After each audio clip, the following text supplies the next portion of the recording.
இரட்சகர் இயேசு கிறிஸ்துவின் நாமத்தில் உங்கள் அனைவருக்கும் என்னுடைய அன்பின் வாழ்த்துக்கள். திருமறை தியான நேரத்திற்கு உங்களை நான் அன்புடன் அழைக்கிறேன்.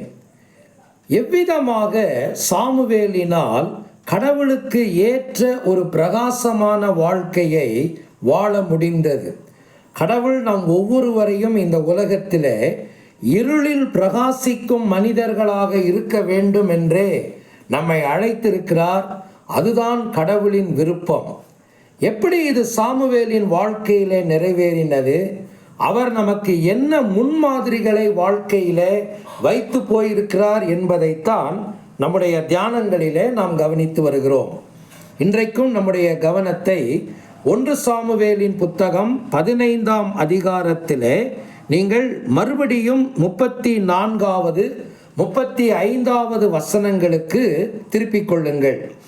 இங்கே நாம் என்ன வாசிக்கிறோம்? 35வது வசனத்திலே, சவுல் மரணமடையும் நாள் மட்டும் சாமுவேல் அப்புறம் அவனை போய் கண்டு கொள்ளவில்லை. இஸ்ரவேலின் மேல் சவுலை ராஜாவாக்கினதற்காக கர்த்தர் மனஸ்தாபப்பட்டதின் நிமித்தம் சாமுவேல் சவுலுக்காக துக்கித்து கொண்டிருந்தான் என்று வாசிக்கிறோம். இப்பொழுது மனஸ்தாபப்பட வேண்டியது யார்? துக்கப்பட வேண்டியது யார்? கர்த்தர் மனஸ்தாபப்பட வேண்டிய அவசியம் இல்லை, அல்லது சாமுவேல் துக்கப்பட வேண்டிய அவசியம் இல்லை. இந்த மனஸ்தாபமும் துக்கமும் பட வேண்டிய ஒரே மனிதன் சவுல்தான். அவன்தான் கடவுளுடைய வார்த்தைக்கு கீழ்ப்படியாமல் இருந்திருக்கிறான். கர்த்தருடைய சித்தத்தை நிறைவேற்றாமல் அதற்கு எதிரான செயலை செய்தது சவுல்தான். இதற்கு எந்த விதத்திலும் ஆண்டவரோ அல்லது சாமுவேலோ அதை குறித்து கவலை அடைந்திருக்க வேண்டிய அவசியம் அங்கே இல்லவே இல்லை. ஆனால் நாம் அங்கே என்ன வாசிக்கிறோம் என்றால், சாமுவேல் துக்கித்து கொண்டிருந்தான் என்று வாசிக்கிறோம். 16ஆம் அதிகாரம் 1 வசனத்தை 1 சாமுவேலின் புத்தகத்திலே நீங்கள் பார்ப்பீர்களானால், நீங்கள் அங்கே வாசிக்கிற காரியம் என்ன தெரியுமா? நான் புறக்கணித்து தள்ளின சவுலுக்காக நீ எந்த மட்டும் துக்கித்து கொண்டிருப்பாய் என்று வாசிக்கிறோம். சாமுவேலுடைய வாழ்க்கையிலே ஒரு ஆழ்ந்த துக்கம் வந்ததை பற்றி நாம் அங்கே வாசிக்கிறோம். நான் ஏற்கனவே சொன்னேன், இந்த துக்கம் யாருக்கு வந்திருக்க வேண்டும் என்றால் சவுலுக்குத்தான் வந்திருக்க வேண்டும். கர்த்தருடைய வார்த்தையை நிறைவேற்றாமல் இருந்ததற்கும், கடவுளுக்கு விரோதமாய் செயல்பட்டதற்கும், கடவுள் அவனுடைய வாழ்க்கையை குறித்து கூறின தீர்ப்புக்காகவும் அவர்தான் மனஸ்தாபப்பட்டிருக்க வேண்டும், துக்கித்திருக்க வேண்டும். ஆனால் அவர் ஒன்றும் நடக்காததை போலவே அமைதியாக தன் வீட்டுக்கு திரும்பி போனதையும், அதை குறித்து அப்புறம் அவர் ஏதும் துக்கப்பட்டதாகவும் திருமறையிலே நீங்கள் வாசிக்க முடியாது. 34வது வசனத்திலே 1 சாமுவேலின் புத்தகம் 15ஆம் அதிகாரத்திலே வாசிக்கிறோம். சாமுவேல் ராமாவுக்கு திரும்பி போனான். சவுலோ தன் ஊராகிய கிபியாவில் இருக்கிற தன் வீட்டுக்கு போனார். ஆனால் வீட்டுக்கு போன சாமுவேல் சவுலுக்காக துக்கித்து கொண்டே இருந்தான். ஏன் அவன் துக்கப்பட வேண்டும்?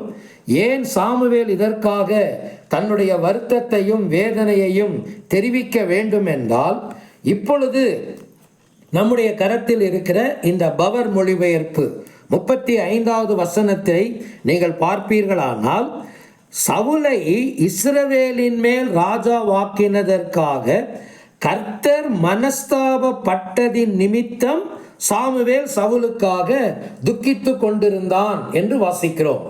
மற்ற மொழிபெயர்ப்புகளிலே கடவுள் அதற்காக மனஸ்தாபப்பட்டார், சாமுவேலும் அதற்காக துக்கப்பட்டார் என்கிற அர்த்தத்தில் தான் அது வருகிறது. ஆனால் நாம் கரத்தில் இப்பொழுது பயன்படுத்தி கொண்டிருக்கிற பவர் மொழிபெயர்ப்பு சொல்லுகிறது, கர்த்தர் மனஸ்தாபப்பட்டதின் நிமித்தம் சாமுவேல் சவுலுக்காக துக்கித்து கொண்டிருந்தார். அப்படியானால் சாமுவேலின் துக்கம் எதை சார்ந்ததென்றால், கடவுளுடைய இதய விருப்பங்களை சார்ந்ததாக அது இருந்ததை நீங்கள் கவனிக்கலாம். ஒருவேளை சாமுவேல் அந்த சவுல் என்கிற மனிதனுடைய தவறுகளுக்காக அவர் மனம் வருந்தினார். சொல்ல வேண்டிய தீர்ப்புகளை எல்லாம் மிக தெளிவாக சொல்லிவிட்டார். நான் மனம் வருந்த வேண்டிய நேரத்தில் மனம் வருந்தி விட்டேன். சொல்ல வேண்டிய தீர்ப்புகளை நான் சொல்லிவிட்டேன்.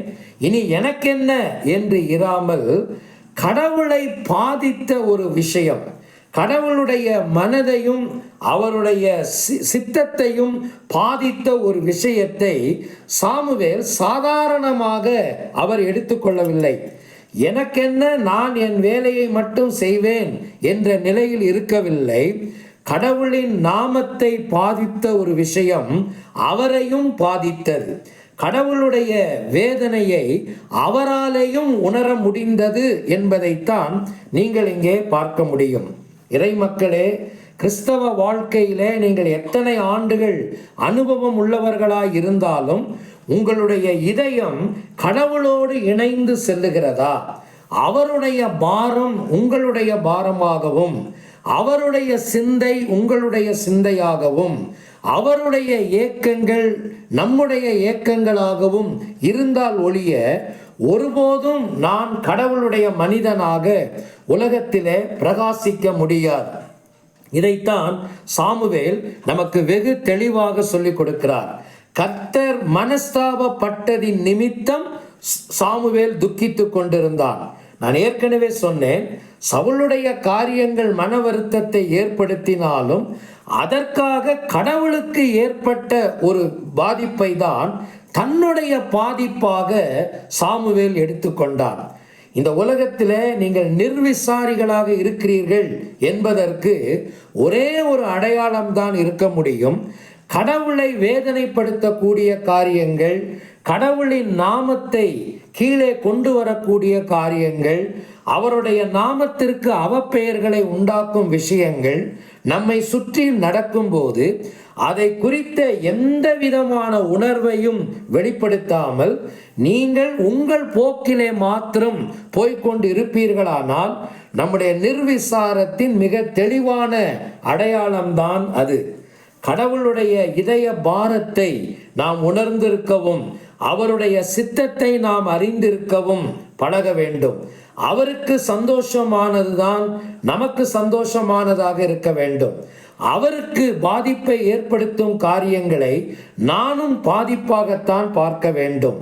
சவுலை கடவுள் ராஜாவாக ஏற்படுத்தின போது சாமுவேல் அது கர்த்தருக்கு பிரியமானது, அவருக்கு உகந்தது என்ற நிலை வந்தபோது தனக்கு அதிலே பாதிப்பு இருக்கிறதா இல்லையா என்பதை குறித்து அவர் கவலைப்படவில்லை. கர்த்தருடைய சந்தோஷத்தையே தன்னுடைய சந்தோஷமாக ஏற்றுக்கொண்டார். இப்பொழுது கர்த்தர் மனஸ்தாபப்பட்டார் என்றால் அது சாமுவேலையும் பாதித்தது. அவருடைய மனஸ்தாபம் இவருடைய துக்கமாக மாறினது. உங்களுடைய இதய நிலை எப்படி இருக்கிறது? கடவுளோடு இருக்கிற உறவு நிலைகளிலே கடவுளுக்கான உணர்வுகளோடு உங்களுடைய இருதயம் இருக்கிறதா? உங்கள் ஆவிக்குரிய வாழ்க்கை இருக்கிறதா? கடவுளுக்கான விஷயங்கள் எந்த அளவுக்கு உங்களுடைய இதயத்திற்கு கொண்டு போகப்படுகிறது? அது உங்களுடைய இதய உணர்வுகளை எப்படி வெளிப்படுத்துகிறது?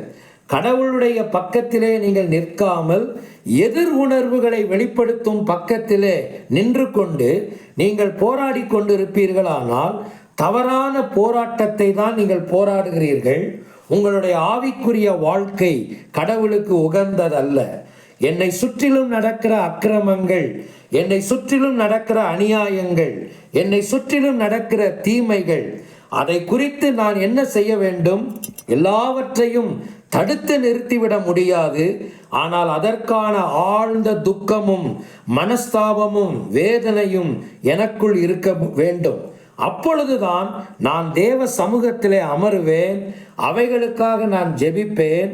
கடவுள் என்னை அதிலே ஒரு கருவியாய் பயன்படுத்தி என்னை அவருடைய பயன்பாட்டிற்கு கொண்டு வர முடியும். கடவுளுடைய சமூகத்திலே நம்முடைய வாழ்க்கையை ஆராய்ந்து பார்ப்போம். இறைவனை பாதிக்கிற விஷயங்கள் என்னையும் பாதிக்கிறதா? அப்படிப்பட்ட உணர்வுள்ள இருதயத்தை நான் பெற்றிருக்கிறேனா? இந்த கேள்வியோடு இந்த நாளை தொடருங்கள்.